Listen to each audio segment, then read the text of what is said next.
지킬 앤 하이드 3부. 그래서 하루 종일 그리 걸어 다닌다니까요, 선생님. 푸울이 속삭였다. 밤에도 거의 계속해서요. 새 샘플이 화학자에게서 올 때만 잠깐 멈춥니다. 양심이 편치 못한 자는 잠도 제대로 못 이루죠.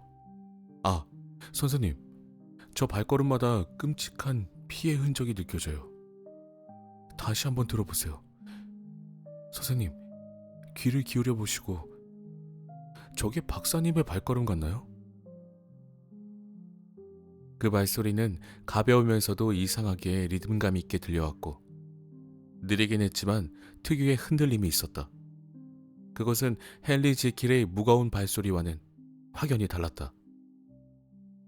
어터스는 한숨을 내쉬며 물었다. 다른 소리는 없었나? 푸울이 고개를 끄덕였다. 한 번 있었죠. 한 번은 울음소리를 들었어요. 울음소리? 그게 무슨 말인가? 어터스는 갑작스러운 오싹함을 느꼈다. 여자나 길 잃은 영혼처럼 흐느껴 울더군요. 그 울음소리가 마음에 남아서 저도 눈물을 쏟을 뻔했습니다. 하지만 이제 약속한 10분이 거의 다 지나갔다. 푸울은 포장용 집더미 밑에 있던 도끼를 꺼냈고 촛불을 가까운 탁자 위에 올려놓아 그들의 공격을 밝히게 했다. 그들은 숨을 죽이며 다가가 여전히 끊임없이 오르락내리락하는 그 조용한 발걸음 소리가 들려오는 곳에 서 있었다. 지킬! 어터슨이 큰 소리로 외쳤다. 당신을 만나야겠습니다. 잠시 기다렸으나 아무런 대답이 없었다. 경고합니다. 우리의 의심이 불타오르고 있으니 당신을 만나지 않으면 강제 수단을 사용할 겁니다. 스스로 문을 열지 않으면 물리적 힘을 써서라도 들어가겠습니다. 어터슨, 제발. 안에서 음성이 들려왔다. 저건 지킬의 목소리가 아니야. 하이드의 목소리야. 어터슨이 외쳤다. 문을 부수자, 푸울.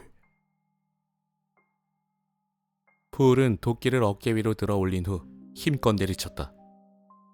충격에 건물이 흔들리고 빨간 펠트 문이 자물쇠와 경첩에 부딪혀 튀어올랐다. 마치 동물의 공포 같은 비명소리가 연구실에서 울려 퍼졌다. 도끼는 다시 한 번, 그리고 또 한 번 내리쳐졌고 패널들이 부서지고 문틀이 흔들렸다. 4번이나 타격을 가했으나 나무는 견고했고 경첩도 잘 만들어져 있었다. 5번째 공격에 이르러서야 자물쇠가 부서지며 문이 카펫 위로 안쪽으로부터 무너져 내렸다. 그들은 자신들의 난동에 놀라고 이어진 침묵에 압도되어 약간 물러섰다. 조심스럽게 안을 들여다보니 조용한 램프 불빛 아래 연구실 내부가 드러났다. 벽난로에는 불이 따뜻하게 타오르고 있었고 주전자가 희미하게 노래하듯 소리를 내고 있었다. 서랍 몇 개가 열려 있었고 탁자 위에는 서류들이 정돈되어 놓여 있었으며 벽난로 가까이에는 차를 준비해둔 흔적이 있었다. 이 방은 실험 기구들만 아니었다면 그날 밤 런던에서 가장 평범해 보였을 것이다. 그리고 방 한가운데는 심하게 뒤틀린 채 아직도 경련하고 있는 남자의 시체가 놓여 있었다. 그들은 조심스레 다가가 시체를 뒤집고 에드워드 하이드의 얼굴을 확인했다. 하이드는 자신보다 훨씬 큰 옷을 입고 있었는데 지킬 박사의 옷이었다. 그의 얼굴 근육은 여전히 생명이 있는 듯 미세하게 떨리고 있었으나 그의 생명은 완전히 끊어져 있었다. 손에 쥔 깨진 약병과 방 안에 떠도는 살구시 냄새로 인해 어터슨 씨는 이 시체가 자살자임을 직감할 수 있었다. 우린 너무 늦었네. 어터슨이 단호하게 말했다. 구하거나 벌하기에는 시간이 늦었어. 하이드는 자신의 죗값을 받으러 간 것이고 이제 남은 일은 자네 주인의 시신을 찾는 것뿐이야. 건물 대부분은 극장이 차지하고 있었는데 거의 전체 1층을 가득 채우고 있었으며 위층의 한쪽 끝에는 연구실이 있었고 그곳에 안뜰을 내려다보게 되어 있었다. 복도가 극장과 골목 쪽 문의 통로를 이어주었으며 연구실로는 별도의 계단이 연결되어 있었다. 이외에도 어두운 벽장 몇 개와 널찍한 지하실이 있었다. 그들은 이제 이 모든 공간을 샅샅이 수색했다. 벽장들은 모두 비어 있었고 먼지 덮인 문을 보면 오랫동안 열리지 않은 것이 분명했으므로 빠르게 확인할 수 있었다. 지하실은 과거 지킬 박사의 전임 외과 의사가 사용했던 오래된 물건들로 가득 차 있었으나 문을 열자마자 거미줄이 두꺼운 층을 이루며 출입구를 완전히 막고 있는 것을 보고 더 이상의 수색이 불필요하다는 것을 알게 되었다. 헨리 지킬의 흔적은 어디에도 없었다. 생사 여부도 알 수 없었다. 푸울은 복도 바닥을 발로 두드렸다. 여기에 묻혀있는 게 틀림없습니다. 그는 소리를 듣고 말했다. 아니면 도망친 것일지도 모르지. 어터슨이 대답하며 골목 쪽 문을 살펴보았다. 문은 잠겨 있었고 근처 바닥에 이미 녹슬어 얼룩진 열쇠가 떨어져 있었다. 사용된 것처럼 보이진 않는군. 어터슨이 말했다. 사용됐습니다. 푸울이 소리쳤다. 선생님, 보이지 않으십니까? 열쇠가 부서졌지 않습니까? 마치 누군가 발로 짓밟은 것처럼요. 그렇군. 어터슨이 이어 말했다. 그리고 부러진 곳도 녹슬어 있군. 두 사람은 서로를 보며 두려움에 잔눈빛을 교환했다. 부러진 곳이 녹슬어 있더라. 이건 나도 이해할 수가 없네, 폴. 어터슨이 말했다. 연구실로 돌아가 보세. 그들은 침묵 속에서 계단을 올랐고 여전히 죽어있는 하이드의 시체를 오싹한 눈길로 간간히 바라보며 연구실의 내용을 좀 더 철저히 조사하기 시작했다. 한쪽 테이블에는 화학 실험의 흔적이 남아 있었는데 다양한 양으로 측정된 하얀 소금 덩어리들이 유리 접시에 놓여 있었다. 이 실험이 중단된 것이 불행한 자의 최후를 암시하는 듯했다. 이건 제가 늘 가져다 드리던 약품입니다. 푸울이 말했다. 그 순간 주전자가 갑자기 끌어넘치며 요란한 소리를 냈다. 그들은 벽난로 쪽으로 다가갔고 안락 의자가 벽난로 가까이 편안하게 놓여 있었으며 티세트가 준비되어 있었다. 설탕도 이미 컵에 담겨 있었다. 선반에는 몇 권의 책이 꽂혀 있었고 그중 한 권이 찻잔 옆에 펼쳐져 있었다. 어터슨은 그 책이 지킬이 존경을 표했던 경건한 책이라는 사실에 놀랐다. 그러나 책의 여백에는 지킬의 글씨로 충격적인 신성 모독의 낙서들이 적혀 있었다. 그 후 방 안을 계속 수색하던 그들은 전신 거울 앞에 이르렀다.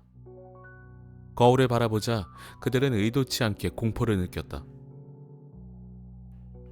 거울은 천장에서 내려오는 불빛을 반사하여 아늑하게 빛나는 벽난로의 불꽃과 수백 갈래로 반짝이는 실험대의 유리 앞에서 그들의 창백하고 두려운 얼굴을 비출 뿐이었다.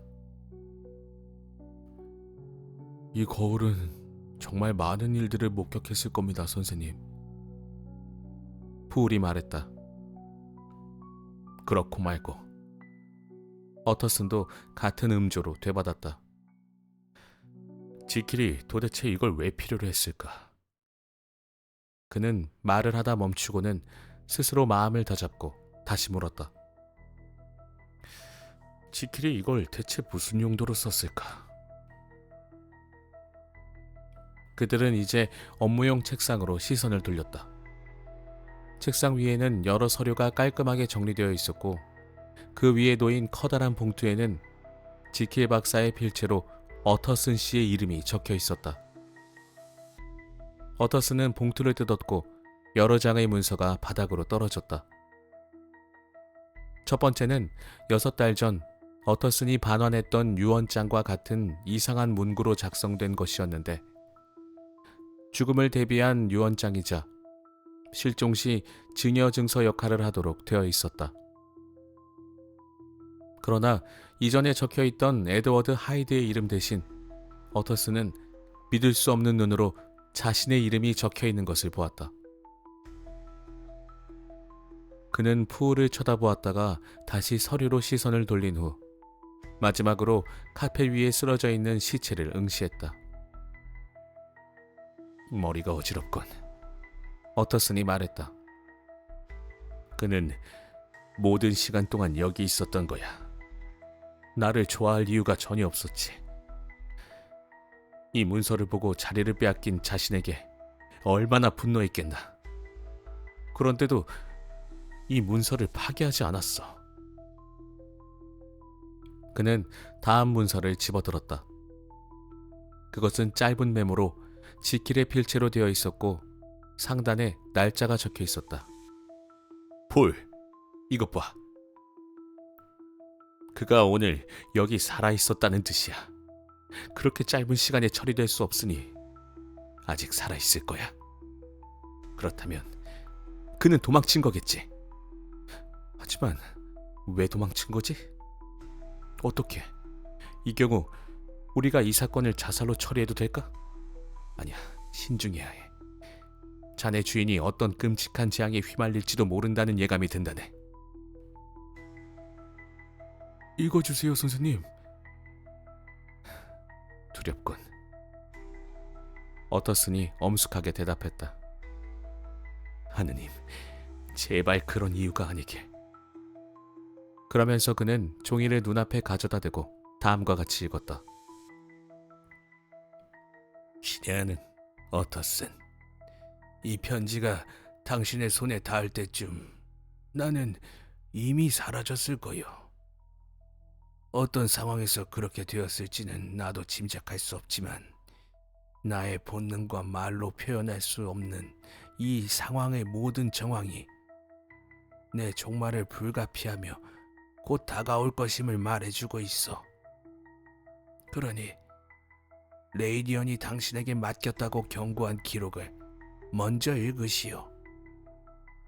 그리고 만약 더 알고 싶다면 내 고백서를 읽으시오. 당신의 가치없고 불행한 친구 헨리 지킬. 세 번째 동북물이 어디 있나? 어터슨이 물었다. 여기 있습니다, 선생님. 그는 여러 겹으로 봉인된 두툼한 봉투를 어터슨에게 건넸다. 어터슨은 봉투를 주머니에 넣으며 말했다. 이 문서에 대해서는 아무 말도 하지 맙시다. 주인님이 도망쳤든 돌아가셨든 그의 명예는 지킬 수 있을 테니. 지금 10시인데 나는 집으로 돌아가 이 문서들을 조용히 읽어야겠어. 자정 전에 다시 돌아와서 경찰을 부르도록 합시다. 그들은 문을 잠그고 밖으로 나왔다. 어터슨은 홀에 모여 불가에 앉아있는 하인들을 뒤로하고 사무실로 돌아가 이제 이 미스터리를 풀어줄 2개의 기록을 읽기 시작했다. 레이니언 박사의 기록. 1월 9일, 나흘 전의 일이다. 그날 저녁 배달된 등기 우편 봉투 하나를 받았는데 내 오랜 동료이자 학창시절 친구인 헨리 지킬의 필체로 되어 있었다. 나는 매우 놀랐다. 우리는 결코 자주 편지를 주고받는 사이가 아니었고 그 전날 저녁에도 함께 식사하며 만났기 때문이다. 평소에 그런 공식적인 우편을 받을 만큼의 일이 있었을 리가 없었다. 봉투 안의 내용은 나를 더욱 의아하게 만들었다. 편지의 내용은 다음과 같았다. 12월 10일. 친애하는 레이니언, 자네는 내 오랜 친구 중 하나네. 우리가 과학적 견해로 인해 몇 번 다투기도 했지만 적어도 나로서는 그로 인해 애정이 식었던 적은 없네. 자네가 지킬 내 생명, 명예, 이성이 자네에게 달렸네라고 말했다면 나는 언제든 왼손을 희생해서라도 자네를 도왔을 걸세. 레이니언, 지금 내 생명과 명예, 이성이 모두 자네 손에 달려있네. 만약 자네가 오늘 밤 나를 돕지 않는다면 나는 끝장일세. 이 서두를 읽고 나면 내가 자네에게 비도덕적인 도움을 청하려 한다고 생각할 수도 있겠지. 하지만 자네가 직접 판단해 주겠네. 오늘 밤 자네 모든 일정을 미뤄주길 바라네. 심지어 황제의 병상에 불려간다 해도 말이네. 마차가 문 앞에 있지 않다면 택시를 타고 이 편지를 손에 든 채로 내 집으로 곧장 가주길 바라네. 집사인 푸울이 자네를 기다리며 자물쇠 장인을 준비해 놓을 걸세. 자네는 내 연구실의 문을 강제로 열어야 할 것이고 혼자 들어가서 왼편의 유리 선반 2라고 표시된 것을 열어야 하네. 잠겨 있다면 자물쇠를 부수고라도 열게. 그런 다음 세 번째 서랍을 위에서 네 번째 위치 그대로 꺼내야 하네. 내 마음이 너무 고통스러워 자네에게 잘못된 지시를 할까 두렵지만 만약 내가 들렸다면 그 서랍에는 가루약품 몇 개, 약병, 그리고 종이 노트가 들어있어 쉽게 구별할 수 있을 걸세. 이 서랍을 개빈디시 광장으로 가져가 주게. 있는 그대로 말이야. 이것이 첫 번째 의뢰사항이네. 이제 두 번째 사항을 말하지. 자네가 이 편지를 받는 즉시 출발한다면 자정 전에 충분히 돌아올 수 있을 걸세. 하지만 예측할 수 없는 장애물을 염려해서 또 한밤중에 집안일을 처리하는 것이 더 좋을 것 같아 시간을 넉넉히 남겨두었네. 그러니 자정에 자네는 진료실에서 홀로 있어야 하네. 내 이름을 대고 찾아올 사람을 자네 손으로 직접 돌려보내게. 그리고 그 사람에게 자네가 연구실에서 가져온 서랍을 건네거나. 그러면 자네는 내 부탁을 완벽히 이행한 것이고 나에게 더할 나위 없는 감사를 받을 것세.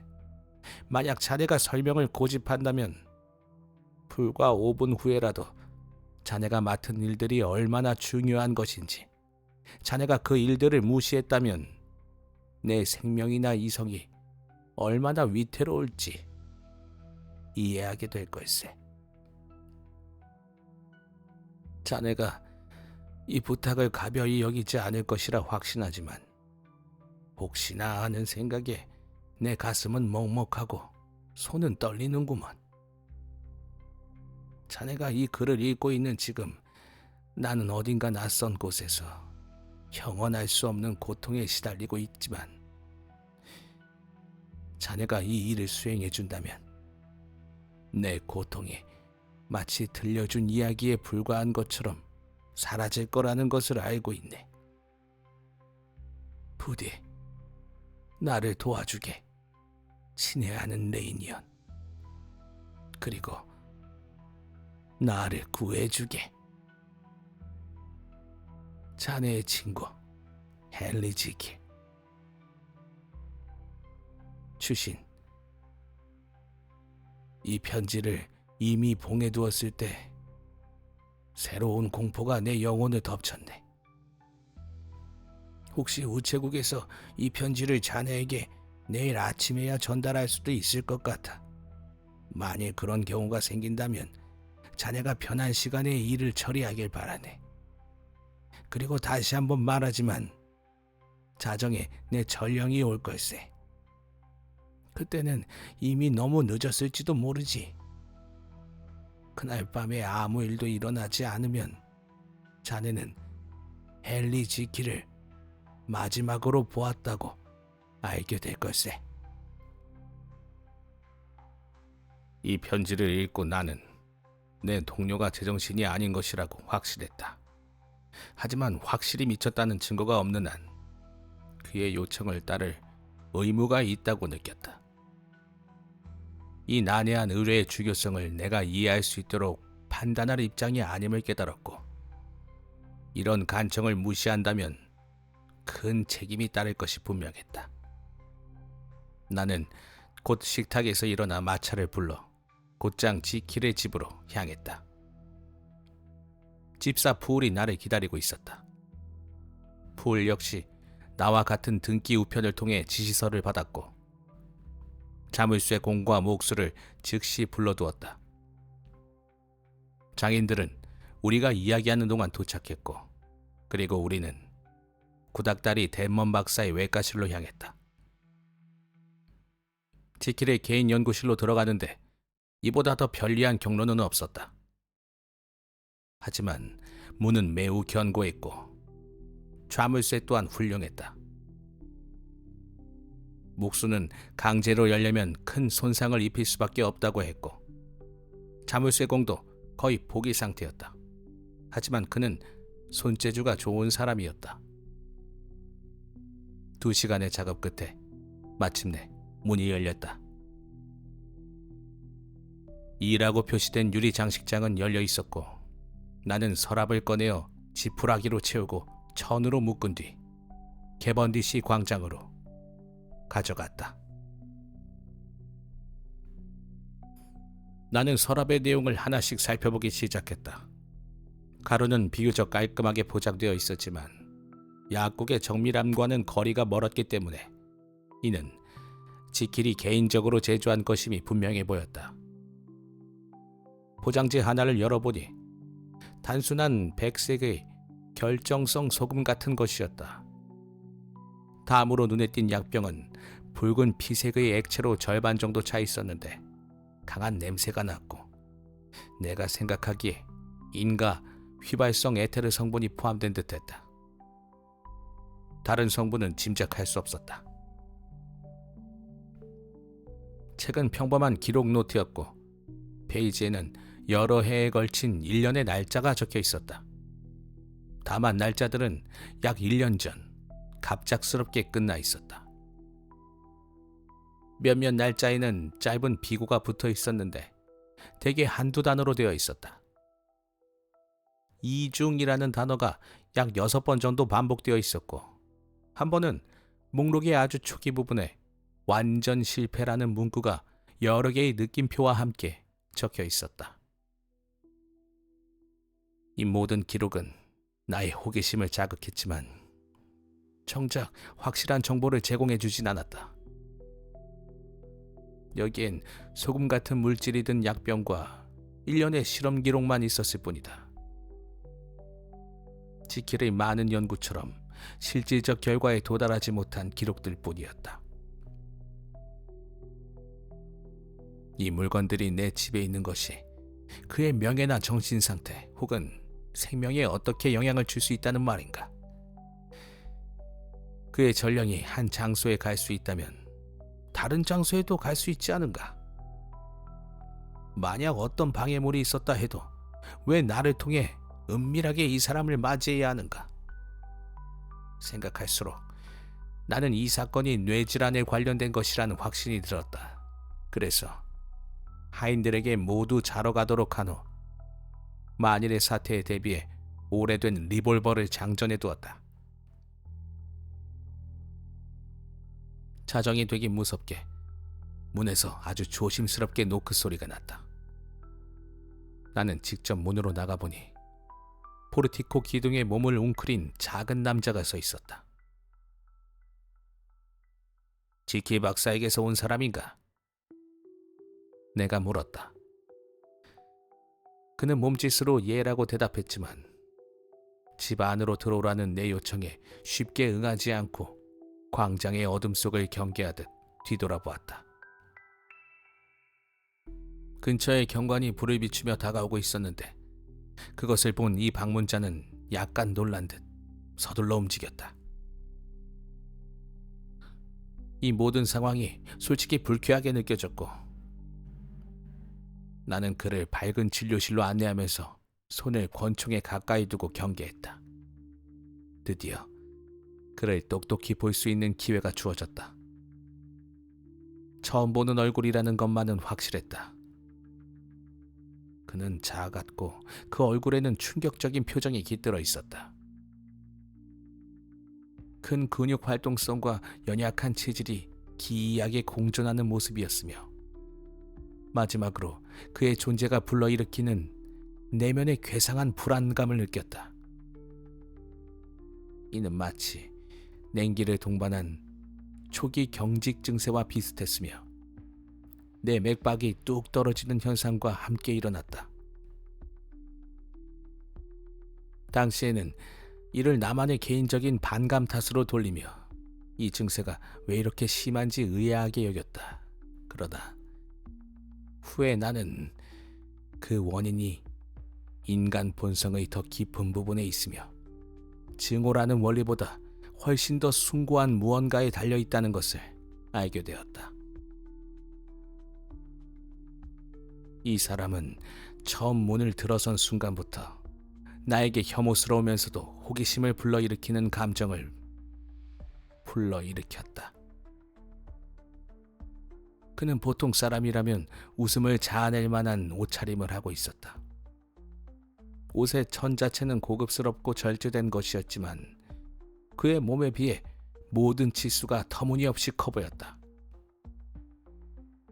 바지는 다리에서 축 늘어져 땅에 끌리지 않게 말아 올려야 했고 상의의 허리선은 엉덩이 아래에까지 내려와 있었다. 넓은 칼라 역시 어깨 위에서 헐렁헐렁하게 펼쳐져 있었다. 기이하게도 이 우스꽝스러운 모습이 나에게 웃음을 자아내게 하긴커녕 오히려 이 사람의 기이하고 왜곡된 본질을 더욱 강조해내며 불쾌감을 증폭시켰다. 그의 본성과 성격에 대한 나의 흥미와 함께 나는 이제 그가 어디서 왔는지 그의 인생과 신분이 무엇인지에 대한 궁금증도 생겨났다. 이 모든 관찰은 사실 불과 몇 초 만에 이루어졌다. 내 방문객은 고통스러운 흥분에 휩싸인 채 나에게 외쳤다. 가지고 있습니까? 가지고 있습니까? 그의 초조함은 그가 내 팔에 손을 얹고 나를 흔들려고 할 만큼 격렬했다. 나는 그의 손길에 피가 얼어붙는 듯한 차가운 감각을 느끼며 그를 밀어냈다. 진정하세요, 손님. 내가 말했다. 아직 정식으로 인사를 나누지 않았습니다. 앉으십시오. 나는 그에게 앉으라는 손짓을 하고 나 역시 평소 환자를 대할 때처럼 자리에 앉았다. 물론 밤이 이토록 깊어진 시각에 이런 불편한 상황을 감안하면 어색함을 숨기기 힘들었지만 말이다. 죄송합니다, 레이니언 박사님. 그는 다소 공손하게 대답했다. 말씀하신 대로 제 인내심이 예의를 앞질렀군요. 저는 당신의 동료 지키 박사의 요청으로 중요 업무를 수행하기 위해 왔습니다. 그리고 그는 말을 멈추고 목을 매만지더니 태연하게 보이려 애썼지만 동시에 히스테리의 발작을 억누르려던 애쓰는 모습이 보였다. 저는 서랍을... 나는 그의 초조함에 추근함이 느껴졌고 어쩌면 나 또한 커져가는 호기심에 끌렸는지도 모른다. 저기 있습니다. 나는 서랍이 있는 곳을 가리켰다. 그것은 테이블 뒤 바닥에 놓여 있었고 여전히 천으로 덮여 있었다. 그는 벌떡 일어나 서랍 쪽으로 달려가더니 잠시 멈춰 가슴에 손을 얹었다. 그의 턱이 경련을 일으키며 이가 맞물려 소리를 냈고 그의 얼굴은 너무 창백해져서 나는 그의 생명과 정신 상태를 걱정할 정도가 되었다. 진정 좀 하십시오. 나는 말했다.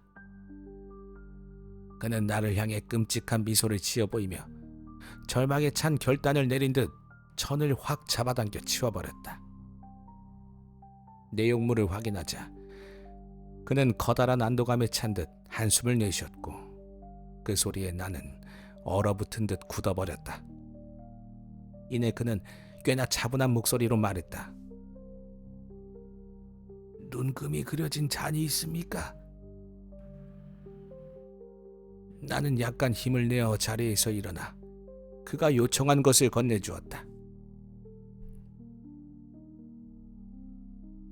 그는 고개를 끄덕이며 미소로 감사를 표하고는 붉은 액체 몇 방울을 채고 그 안에 가루 하나를 추가했다. 처음에는 붉은 빛을 띠던 혼합물이 결정이 녹으면서 점차 색이 밝아졌고 거품이 일면서 가느다란 증기가 피어올랐다. 갑자기 거품이 멎더니 혼합물은 짙은 자주색으로 변했고 그 후 천천히 희미한 녹색으로 바뀌었다. 이 변화를 예리한 시선으로 지켜보던 방문객은 만족스러운 미소를 지으며 잔을 탁자에 내려놓고는 나를 바라보며 탐색하는 듯한 눈빛을 띄었다. 이제 남은 것을 해결할 차례입니다. 신중히 하시겠습니까? 내 말에 따르겠습니까? 제가 이 잔을 들고 더 이상 말 없이 당신의 집을 떠날 수 있게 허락하시겠습니까? 아니면 호기심이 당신을 지배하게 내버려 두시겠습니까? 대답하기 전에 생각하십시오. 당신의 결정에 따라 모든 것이 정해질 것입니다. 선택에 따라 당신은 아무것도 모른 채 이대로 남겨질 수도 있고 한 사람의 목숨을 구한 영혼의 부를 얻었다고 자위할 수도 있습니다. 그러나 다른 선택을 한다면 새로운 지식의 문과 명예와 권력으로 가는 길이 이 방에서 바로 열릴 것입니다. 당신의 눈앞에 펼쳐질 경이로운 광경은 사탄의 불신을 뒤흔들 정도의 기적일 것입니다. 선생, 나는 최대한 침착해 보이려 애쓰며 말했다. 당신의 말은 수수께끼 같습니다. 그러나 나는 이미 설명할 수 없는 일들을 너무 많이 겪었기에 여기서 멈출 수는 없을 것 같습니다. 좋습니다. 레이니언, 당신의 맹세를 기억하십시오. 이제 일어나는 일은 우리 직업의 비밀로 묶일 것입니다. 그리고 지금 물질주의적 관점에 갇혀있던 당신, 초월적 의학의 가치를 부정하던 당신이 비웃어왔던 지식이 바로 여기 있습니다. 보십시오. 그는 잔을 입술에 대고 한 번에 마셨다. 곧이어 외마디 비명이 터져 나왔다. 그는 비틀거리고 테이블을 움켜잡고 서서 눈이 부풀어 오르고 입을 벌린 채 숨을 헐떡였다. 내가 바라보는 동안 그의 모습이 변화하기 시작했다. 몸이 부풀어 오르는 것 같았고 얼굴은 갑자기 새까맣게 변하면서 그 형체가 녹아내리고 변하는 듯했다. 그 순간 난 충격에 사로잡혀 벽 쪽으로 몸을 날렸고 경이로운 광경을 막으려는 듯 두 팔을 들어 나를 감싸며 온 정신이 공포에 잠식되었다. 오 신이여! 나는 비명을 질렀고 몇 번이나 신을 찾았다. 왜냐하면 내 눈앞에 서 있는 이는 창백하고 떨리고 거의 기절할 듯 비틀거리며 두 손으로 귀를 더듬는, 마치 죽음에서 돌아온 사람처럼 보이는 바로 헨리 지킬이었기 때문이다. 그가 그 다음 1시간 동안 나에게 말해준 것들을 난 도무지 종이에 옮길 수가 없다.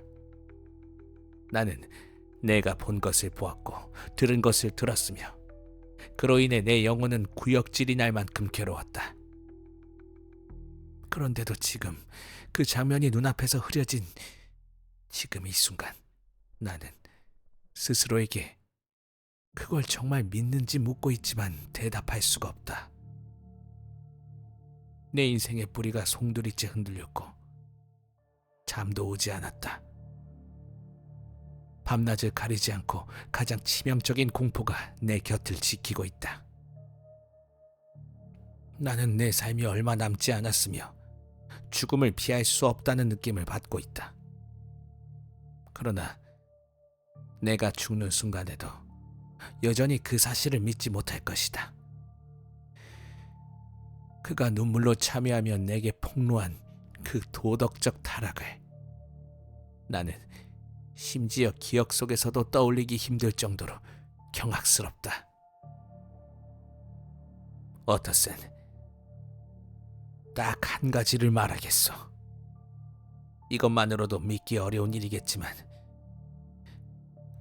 그날 밤 내 집에 들어온 그 존재는 지킬의 고백에 따르면 하이드라는 이름으로 알려진 자였고 캐롤을 살해한 혐의로 전국 곳곳에서 쫓기고 있는 바로 그 하이드였어.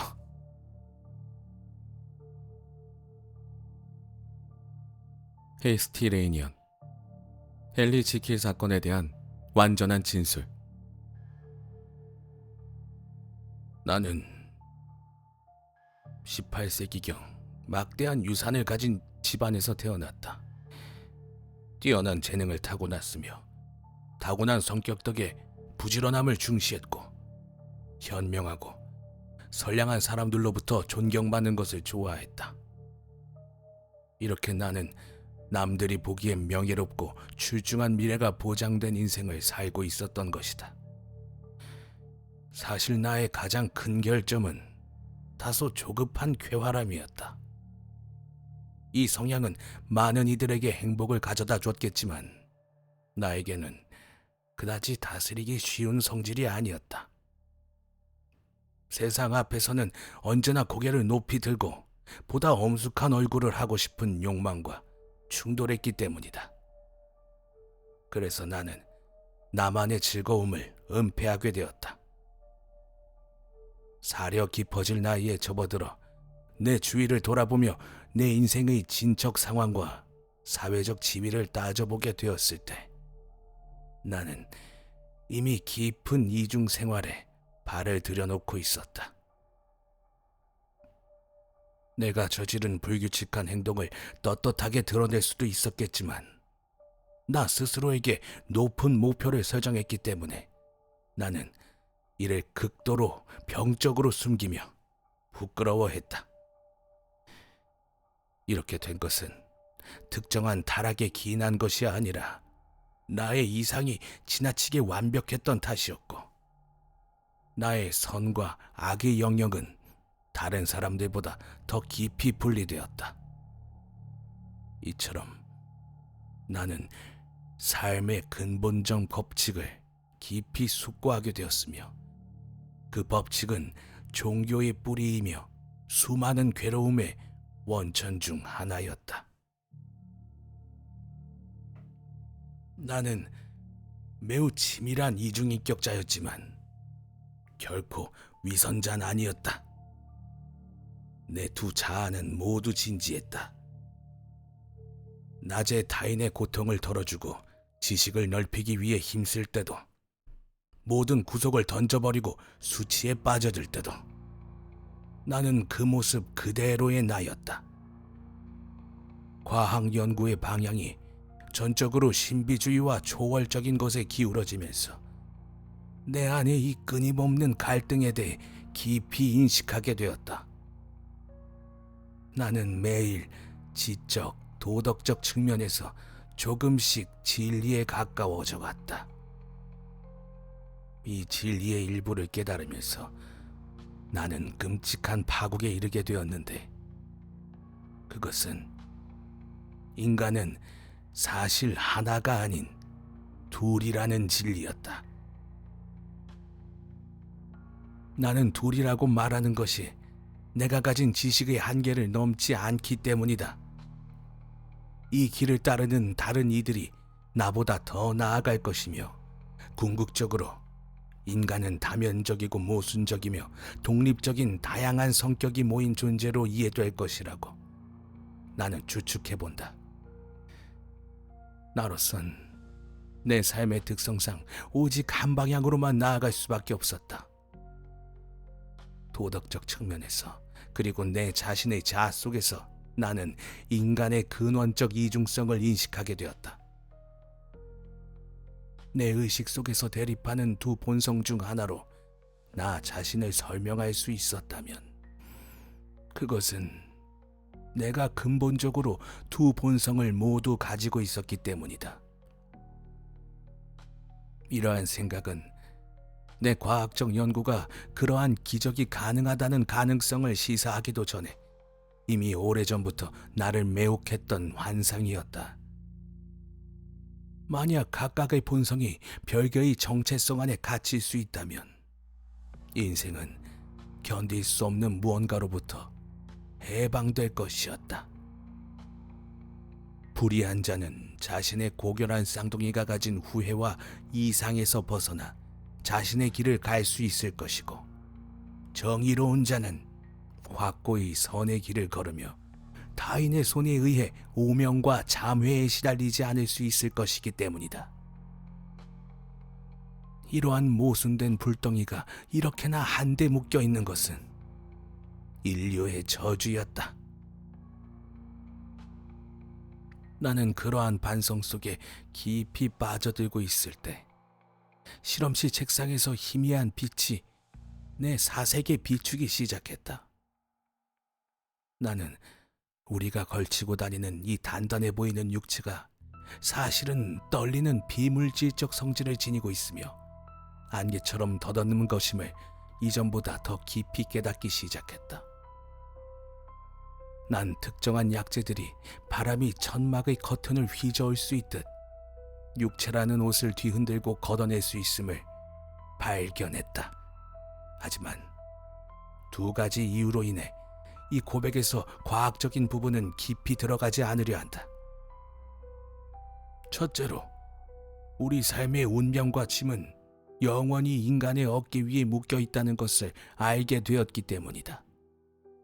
만약 그것을 벗어던지를 시도하면 그것은 더욱 낯설고 무시무시한 무게로 다시 돌아온다.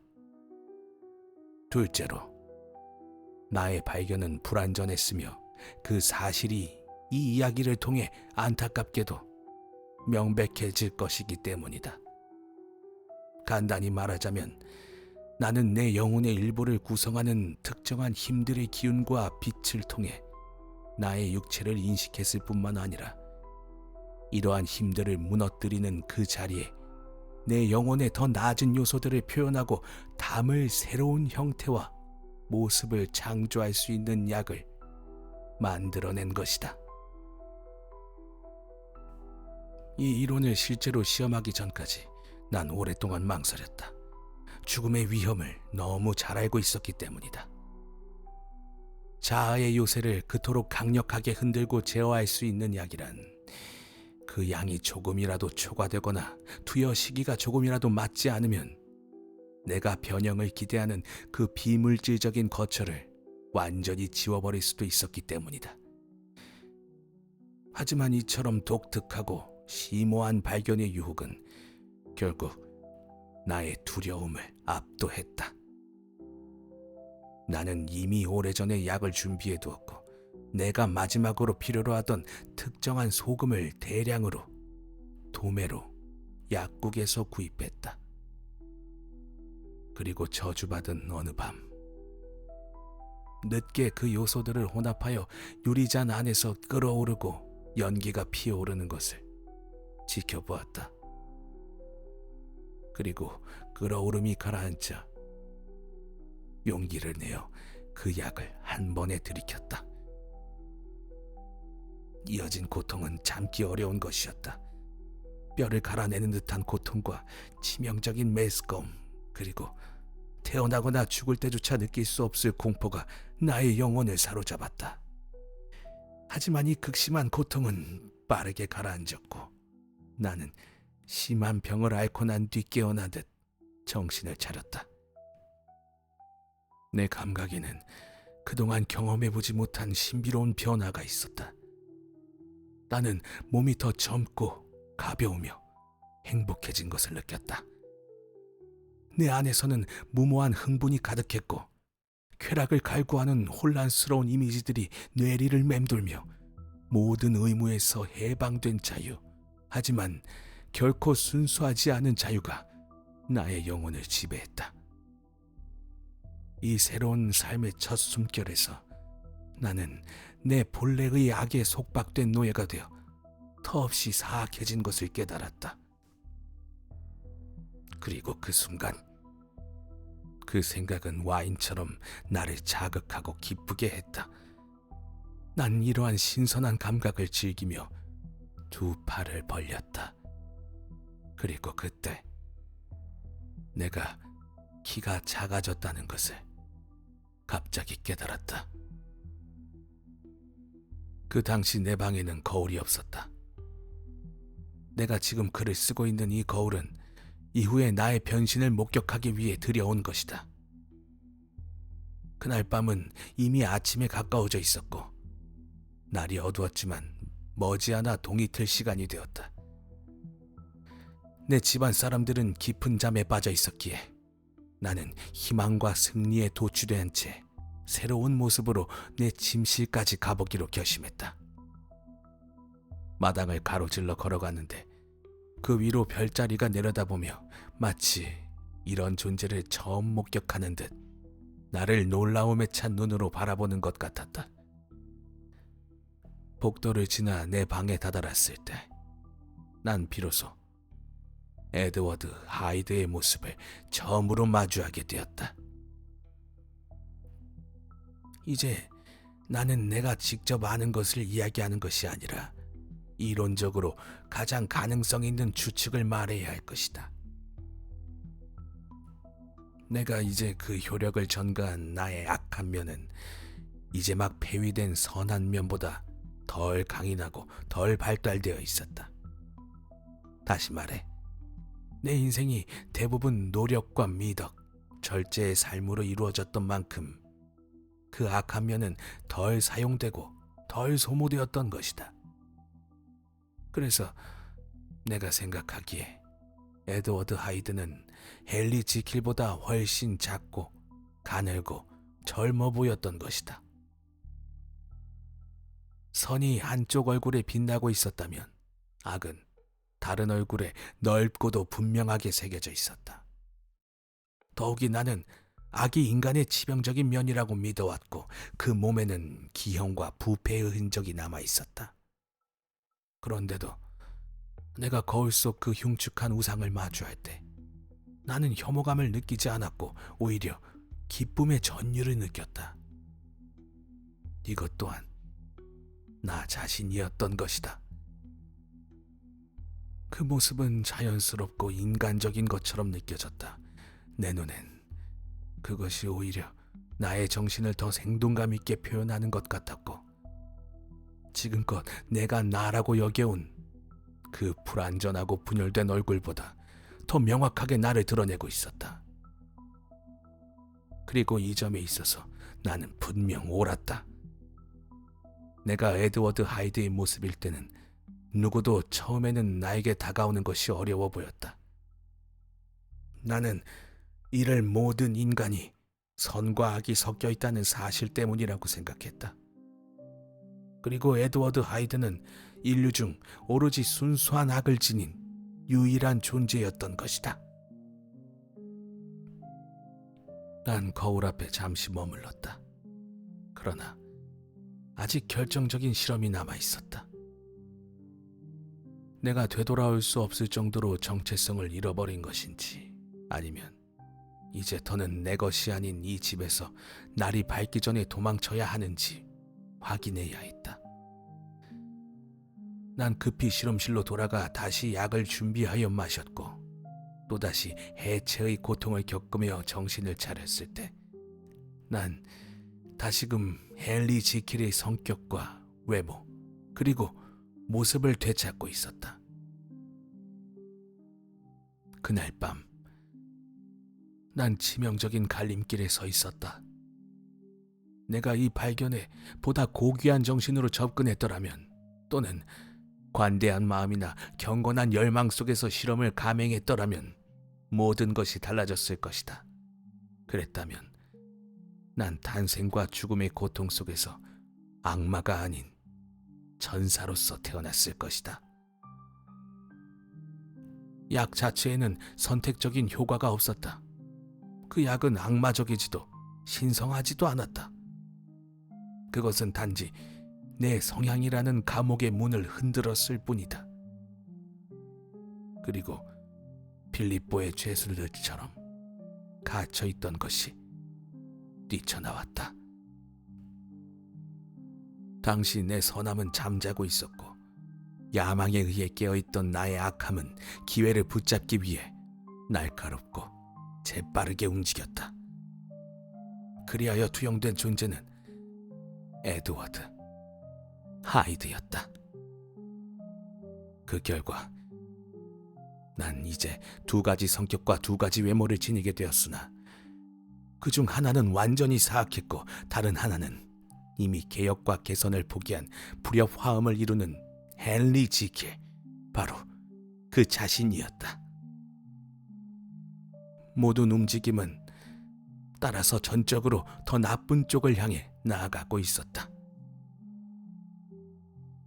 그 시절에도 나는 여전히 학문적인 삶의 건조함을 극복하지 못한 상태였다. 가끔씩 유쾌하게 시간을 보내고 싶어지곤 했고, 나의 즐거움은 아무리 좋게 말해도 포미와는 거리가 멀었다.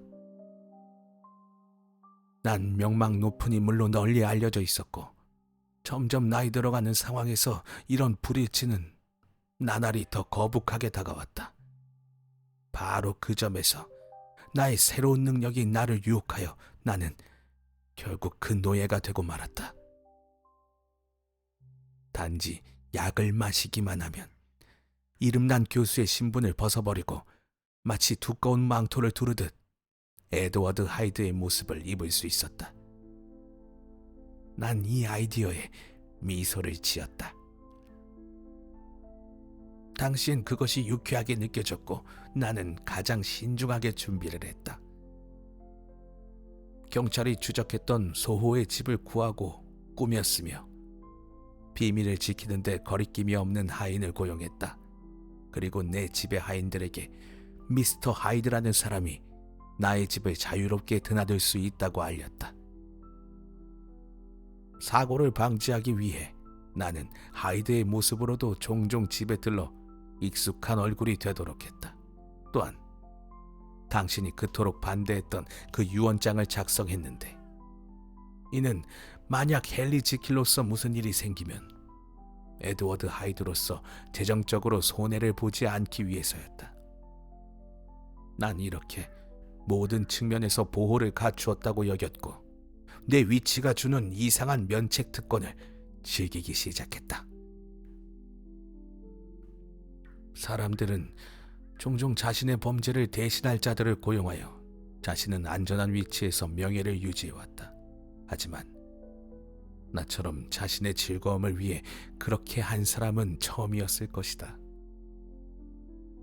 난 존경받는 모습으로 사람들 앞에 서다가도 순간적으로 학생처럼 그 껍질을 벗어 던지고 자유의 바다로 뛰어들 수 있었다. 나에게 있어 이 불침투성의 망토 덕분에 안전함은 완벽했다. 상상해보라. 나는 존재조차 하지 않은 셈이었다.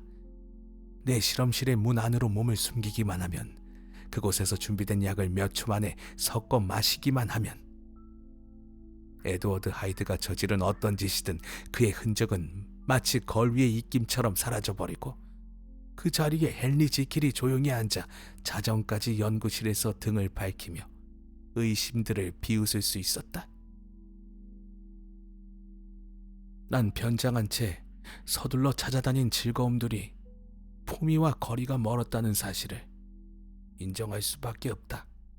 그러나 에드워드 하이드의 손에 들어가면서부터 그것들은 곧 괴물 같은 성질을 띠기 시작했다. 내가 이러한 외출에서 돌아왔을 때면 나는 때로 내 대신 저질러진 타락에 놀라움을 느꼈다. 내가 내 영혼 깊숙이에서 불러낸 이 존재는 본질적으로 악의적이고 사악한 존재였다.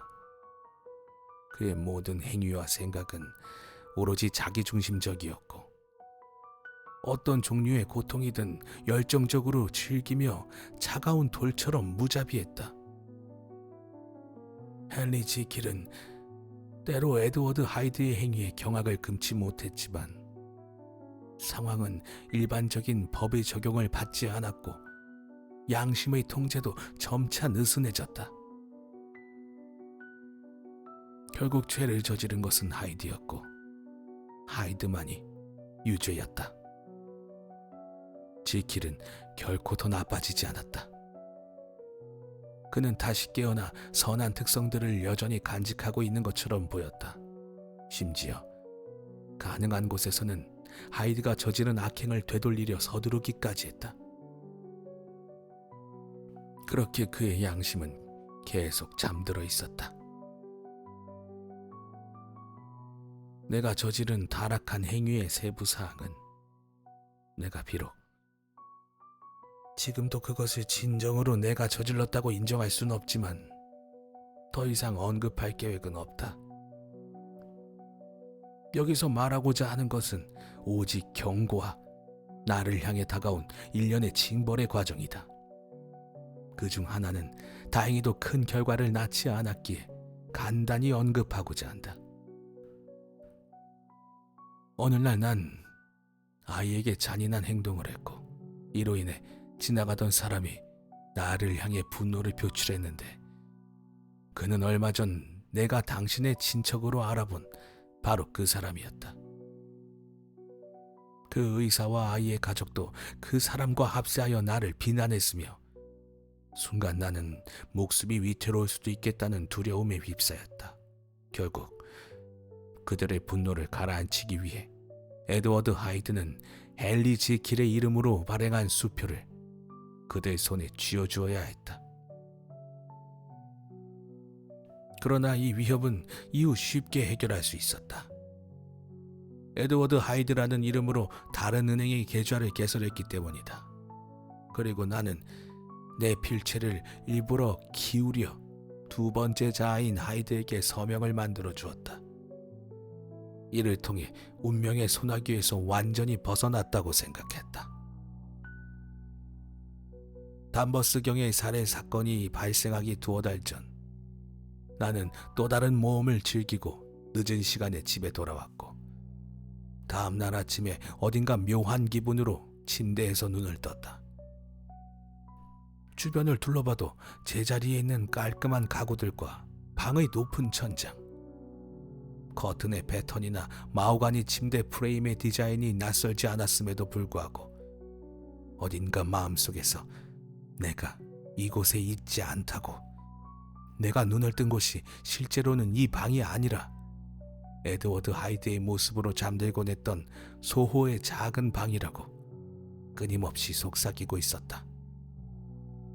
난 이 착각의 요소들을 심리학적 방식으로 천천히 탐구하기 시작하며 스스로 미소를 지었고, 간간히 안락한 아침 졸음 속으로 빠져들기도 했다. 그러던 중 깨어난 어느 순간 문득 내 손에 시선이 머물렀다. 당신이 자주 언급했던 것처럼 헨리 지킬의 손은 전문가답게 단정하고 탄탄했으며 크고 희고 단정했다.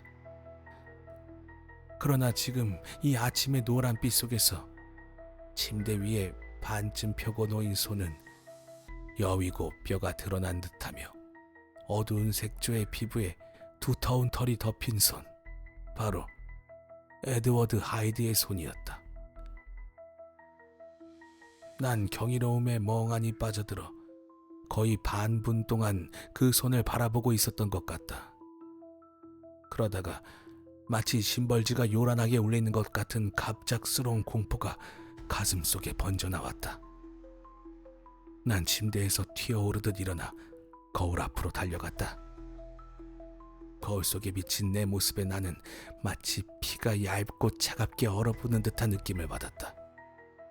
그래, 난 헨리 지킬의 모습으로 잠자리에 들었지만 에드워드 하이드의 모습으로 깨어난 것이다.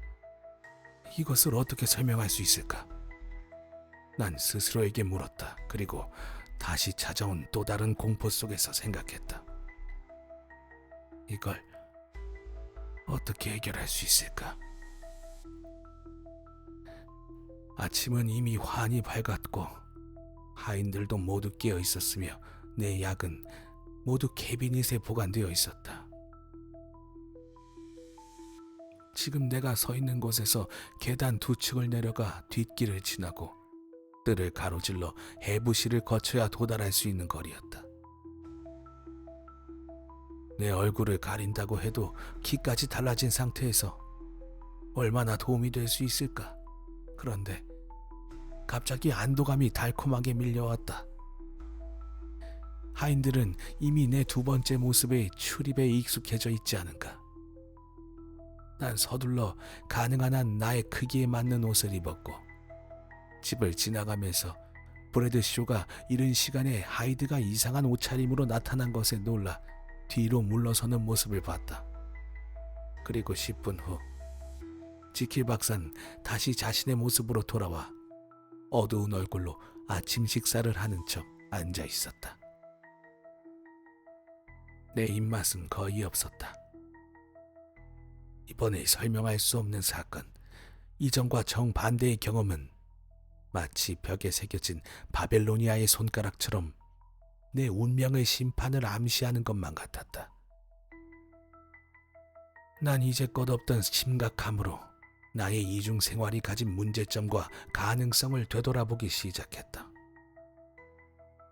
내 안에서 드러나는 이 또 다른 면은 최근 들어 자주 드러났으며 점점 힘을 키워온 듯했다.